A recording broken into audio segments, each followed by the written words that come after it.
결국 중국도 피할 수 없었습니다. 제11호 슈퍼태풍 야기가 지난 6일 두 차례나 중국 본토에 상륙했기 때문인데요.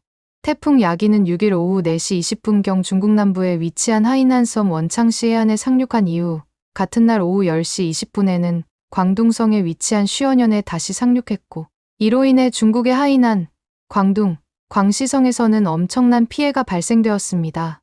지난 7월 중국 남부 지역을 2주 가까이 강타한 기록적인 폭우로 인한 물난리의 악몽이 채 끝나지도 않은 상태에서 슈퍼태풍까지 맞이한 중국 국민들은 더 이상의 자연재해는 지긋지긋하다며 극도의 피로감을 호소하고 있습니다.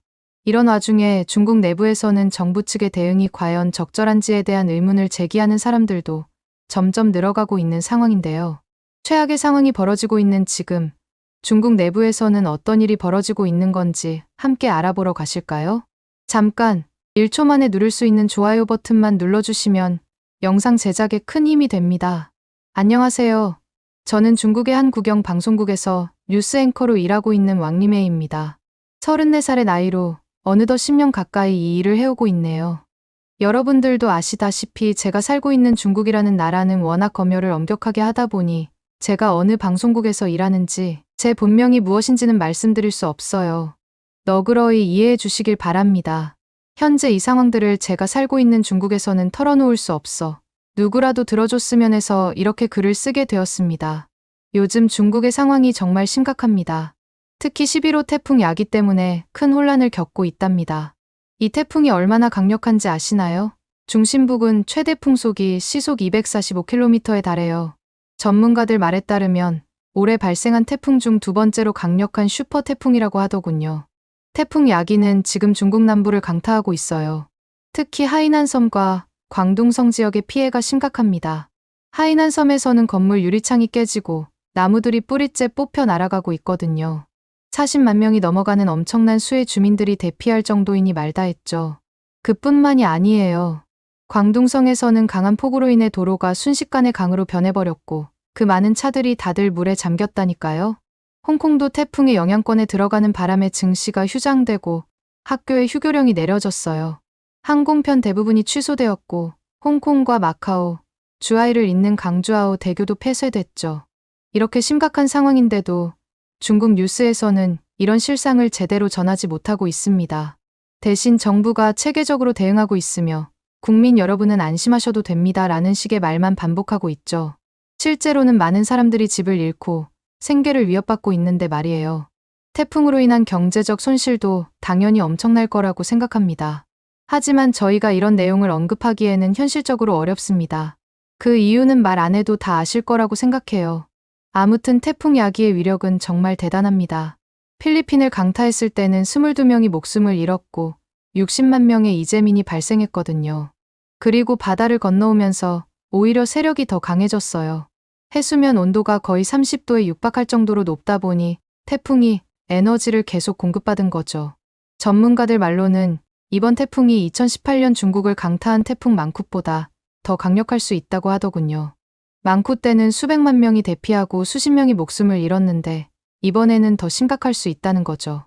하지만 제가 진행하는 뉴스에서는 이런 위험성을 제대로 알리지 못하고 있어요. 이런 상황에서 더더욱 제 마음을 아프게 하는 건 바로 다른 나라 사람들의 반응이에요. 소셜미디어를 보면 중국에 이런 엄청난 슈퍼태풍이 와서 큰 피해를 입고 있는데도 오히려 잘 됐다거나 자업자득이라는 반응을 보이는 사람들이 있거든요. 심지어 태풍아 힘내라는 말까지 하더라고요. 솔직히 이해가 되질 않습니다. 제가 태어난 중국이 완벽하지 않다는 걸 저도 잘 알고 있습니다.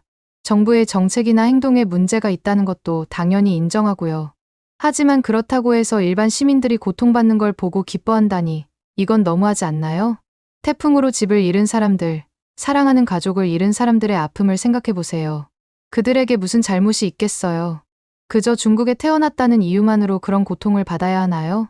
도와주려는 마음은커녕 이런 식으로 오히려 조롱하는 듯한 태도를 보일 때마다 정말 마음이 아프답니다.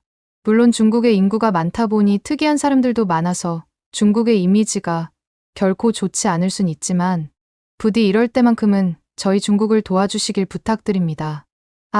물론 한국에서는 소수의 몇몇 분만 그렇다는 걸 잘 알고 있지만 노파심에 말씀드려봤어요. 솔직히 이런 상황을 보면 볼수록 제가 더 노력해서 진실을 사람들에게 전달해야겠다는 다짐을 하게 됩니다. 우리 중국의 실상을 있는 그대로 보여줘서 다른 나라 사람들이 중국을 이해하고 공감할 수 있게 만들고 싶거든요. 그래야 이런 비극적인 상황에서도 서로 위로하고 도울 수 있지 않을까요? 하지만 현실은 그렇지 못하다는 게 너무 안타깝습니다. 이건 제 의지와도 거리가 먼 부분이긴 하거든요. 제가 할머니 정도의 나이가 되면 바뀌긴 할까 싶은 생각도 드네요. 사실 이런 일이 처음 있는 일은 아니에요. 얼마 전 충칭에서 있었던 일을 다룰 때도 그랬거든요. 지난 9월 3일에 40도가 넘어가는 폭염에 다들 버티기가 너무 힘들어서 정부가 인공강우를 뿌렸어요. 인공강우라도 뿌릴 수밖에 없었던 게 그때 당시 폭염 때문에 가뭄이 겹쳐 식수까지 부족해졌고 냉방시설 없는 학교엔 얼음통을 놓다가 안 되겠다 싶어서 아예 휴교하는 곳도 많았거든요. 그런데 그 결과가 어땠는지 아세요? 초반에는 결과가 꽤 좋았어요. 40도의 온도가 28도까지 떨어지는 현상을 보였거든요. 하지만 저도 이 결과를 듣고 깜짝 놀랐는데 중형 태풍급 폭풍우가 몰아쳤습니다. 초속 34.4m, 시속으로 환산하면 123.8km의 강풍이 불었어요. 가로수가 뿌리째 뽑히고 거리의 간판들이 하늘을 날아다니는 수준이었습니다. 그런데 저는 이걸 제대로 보도할 수 없었어요. 대신 일시적인 기상이변일 뿐 인공강우와는 관련이 없다는 식의 말도 안 되는 궤변을 늘어놓을 수밖에 없었죠. 하지만 실제로는 많은 시민들이 피해를 입었습니다. 아파트의 유리창이 깨지고 차들이 파손되고 심지어 부상자도 있었어요. 그런데 이런 피해 상황을 제가 어떻게 언급할 수 있겠어요? 고위 관계자들이 두 눈을 시퍼렇게 뜨고 감시하고 있는데 말이에요. 다들 대놓고는 말은 못했지만 인공강우를 만든 것이 아니라 인공태풍을 만들었다는 말이 많았답니다. 어이없는 일은 이것뿐만이 아니에요. 9월 1일에는 더 황당한 일이 있었거든요. 후난성 위안장강의 한 다리에 하루살이 때가 몰려들었는데 마치 폭설이 내린 것처럼 도로가 하얗게 뒤덮인 적이 있었습니다. 차들이 미끄러지고 사고도 나는 바람에 난리도 아니었죠. 듣기로는 운전자들이 시야에 아무것도 보이질 않으니까 말 그대로 공포영화 같았다고 하더라고요. 저 같아도 그럴 것 같아요. 밤길에 운전할 때 비가 오면 차선 같은 게 잘 보이지 않아서 무서운데 여기는 벌레의 시야가 완전히 차단된 거니까요. 그런데 이때 제가 뭐라고 보도했는지 아시나요? 하루살이의 출현은 자연스러운 현상이며 재해와는 무관하다고 말했어요. 심지어 이는 주변 생태환경이 개선되고 있다는 증거라고까지 미화시켰죠. 제가 한 행동이지만 정말 어이가 없습니다. 실제로는 많은 사람들이 불편을 겪었고 교통이 마비되다시피 했는데 말이에요. 중국에서는 이런 식으로 사람들의 알 권리를 무시하고 제멋대로 보도하니 현 상황에 대해 잘 모르는 사람이 많다는 게 당연하다고 생각합니다. 기억하시는 분이 계실지 모르겠지만 7월에 중국에 엄청난 홍수가 났을 때에도 정말 끔찍했어요. 양쯔강 유역에 엄청난 폭우가 내렸죠. 이때 당시 99만 명이 넘는 이재민이 발생했고 24만 명이 긴급 대피했어요. 안우이성, 장시성, 후베이성 등 여러 지역이 물에 잠겼고요. 특히 안우이성의 상황이 심각했습니다. 제방이 무너지면서 마을 전체가 물에 잠겼거든요. 당시 사진들을 보시면 아시겠지만 마을 주민들이 지붕 위로 올라가 구조를 기다리는 모습도 보이더군요. 어떤 사람들은 며칠 동안 고립되기도 했고요. 식수와 음식이 부족해서 정말 힘들었다고 하던데 제가 다 안타까웠습니다. 여기서 끝이었으면 다행이었을 텐데 장시성에서는 산사태가 나서 여러 명이 목숨을 잃었어요. 산에서 흘러내린 흙과 바위가 마을을 덮쳤거든요. 순식간에 일어난 일이라 아마 대피할 시간도 없지 않았을까 싶습니다. 구조대가 며칠 동안 흙을 파내면서 생존자를 찾았지만 결국 이때 많은 사람들을 구해낼 순 없었습니다. 당시 후베이성에서는 양쯔강의 수위가 위험 수준을 넘어섰어요. 삼엽댐의 수문을 열어 물을 방류했지만 그래도 상황이 좋아지지 않는 모양이더군요. 결국 인근 시내 곳곳이 물에 잠겼고 지하철도 운행을 중단했습니다. 이렇게 심각한 상황인데도 제가 진행하는 뉴스에서는 정부가 체계적으로 대응하고 있다는 식의 보도만 할 수 있었습니다. 실제로는 많은 사람들이 고립되고 구조를 기다리고 있었는데 말이에요. 피해 규모나 실제 상황은 거의 언급하지 않았죠. 얼마 전에는 이런 일도 있었어요. 누구인지 이름은 밝히지 않겠지만 대기실에 있을 때 계속 이렇게 해도 되는 거냐고 같이 진행하는 앵커분에게 여쭤봤거든요. 그랬더니 그 앵커분이 뭐라는 줄 아세요? 우리의 역할은 국민들에게 안정감을 주는 거고 지나친 공포감은 오히려 혼란을 가중시킬 뿐이라면서 쓸데없는 생각하지 말라는 거 있죠. 그 말을 들으면서 당신이 하는 생각이야말로 쓸데없는 생각이겠지 하는 생각을 했지만 그 말을 입 밖으로 내뱉을 순 없었습니다. 그때 그 일을 계기로 요즘 들어 자주 드는 생각이 있어요. 내가 정말 이 일을 계속 해야 하나 싶은 생각이죠. 매일 아침 방송국에 출근할 때마다 진짜 가슴이 답답해집니다. 오늘은 또 어떤 거짓말을 해야 할지, 어떤 사실을 숨겨야 할지 걱정되거든요. 특히 요즘처럼 자연재해가 심각할 때는 더더욱 그런 생각이 강해집니다. 태풍 야기만 해도 그래요. 지금 하이난섬에서는 시속 200km가 넘는 강풍이 불고 있는 상황입니다. 집들이 종이장 마냥 찢겨나가고 있고 도로가 물에 잠겨서 수영장을 방불케 하고 있죠. 그런데 저는 뉴스에 나와서 정부가 체계적으로 대응하고 있으며 피해를 최소화하기 위해 노력하고 있습니다라면서 앵무새 마냥 같은 말만 반복하고 있어요. 사실 태풍 야기에 대해서 알면 알수록 더더욱 심각해질 수밖에 없더군요. 최근 10년간 중국을 강타한 태풍 중 가장 강력하다고 하거든요.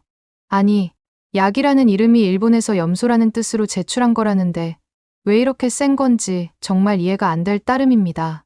심지어 전문가들은 앞으로 더 강해질 거라고 예측하고 있더군요. 분명 이번 태풍이 지나갔을 때도 나라에서 잘 대응해서 별 문제 없이 넘어갈 수 있었다는 식의 소식만 전달할 수 있겠죠.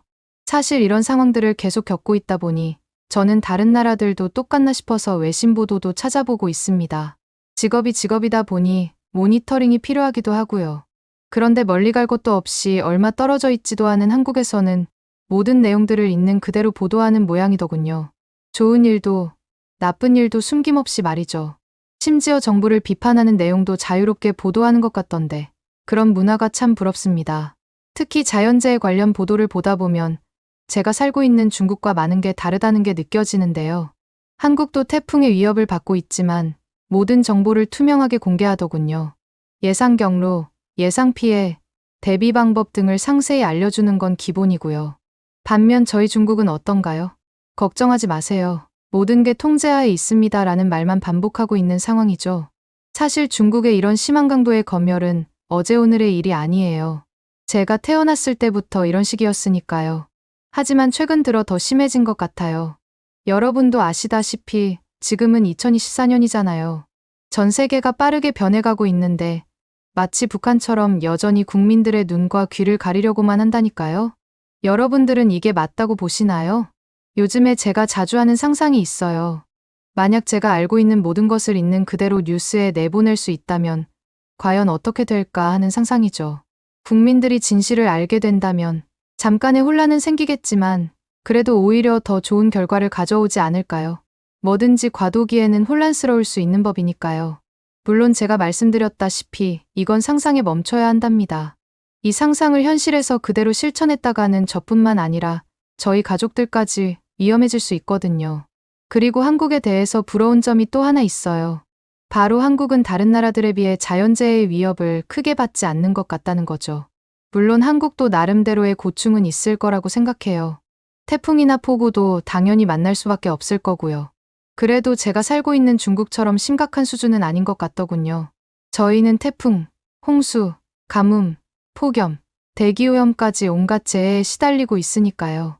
얼마 전까지만 해도 일본이 태풍 산산 때문에 큰 피해를 입었고 지금은 중국이 야기로 고통받고 있는 와중에 어떻게 한국만 이 모든 태풍들이 비켜가는 건지 솔직히 질투가 날 정도예요.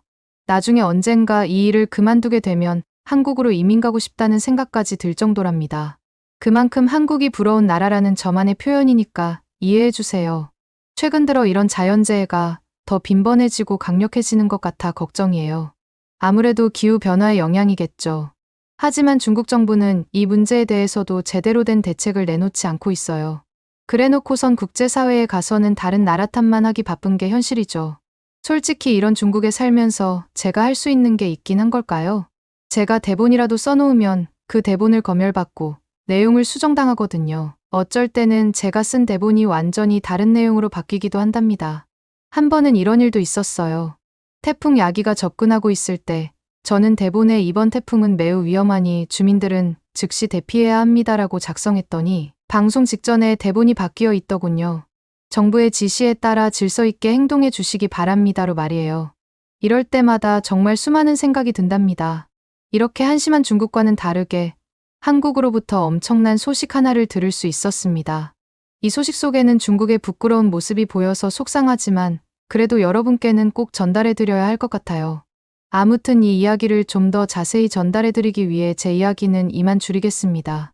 최근 해외 네티즌들이 한국인들이 보인 행동은 경이로울 지경이라며 전례 없는 극찬을 쏟아내고 있습니다. 앞서 한국은 다른 국가들로부터 역사적 약탈과 침탈을 당해왔는데요. 한복, 김치, 한국전쟁을 비롯해 고유문화재까지 한국의 오랜 문화와 역사를 왜곡시키며 빼앗아가려는 국가들이 수도 없이 존재해왔습니다. 그리고 이젠 우리의 영토를 점령당할 수도 있다는 심각한 사안까지 보도되고 있는 상황이죠. 그런데 얼마 전 이 상황을 심각히 여긴 한 한국 기업이 믿을 수 없는 행보를 보여 화제가 되고 있는데요. 현재 이 한국 기업은 해외 경매 사이트에 올라온 한국의 유물들을 전문가와 협력해 가져올 예정임을 밝히며 대한민국 국민들의 이름으로 국가박물관에 기증할 것임을 전했습니다. 실제 해외 유명 경매 사이트를 통해 한국의 유물들이 또 다른 해외로 거래가 지속되는 등 한국의 것임에도 한국 땅에 보존할 수 없는 황당한 일들이 벌어지고 있습니다. 그렇기에 이 기업은 역사를 보존해야 한다는 한국인으로서의 책임감 하나로 국가를 대신해 유물을 들여온다는 전례 없는 행보를 보이고 있는 것인데요. 인프레쉬, 이곳은 수년간 6.25 한국전 참전용사 후원을 이어온 곳으로 얼마 전에는 한국의 역사를 왜곡하는 중국인에 직접 맞서는 내용이 기사로 보도되기까지 했었습니다. 중국은 한국전쟁 당시 한국을 위해 싸웠던 참전국, 깊게 생각하고 후원해라.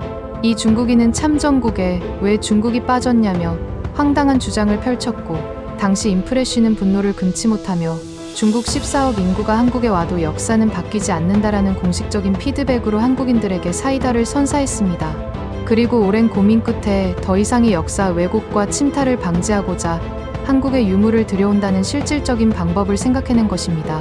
현재 한국전쟁 당시의 태극기를 비롯해 전쟁용품들, 고려시대, 조선시대의 유물 등 수많은 한국의 산증물들이 해외에 있으며 이 모든 유물들은 인프레쉬가 전문가와 함께 검토 중에 있는 상태인데요.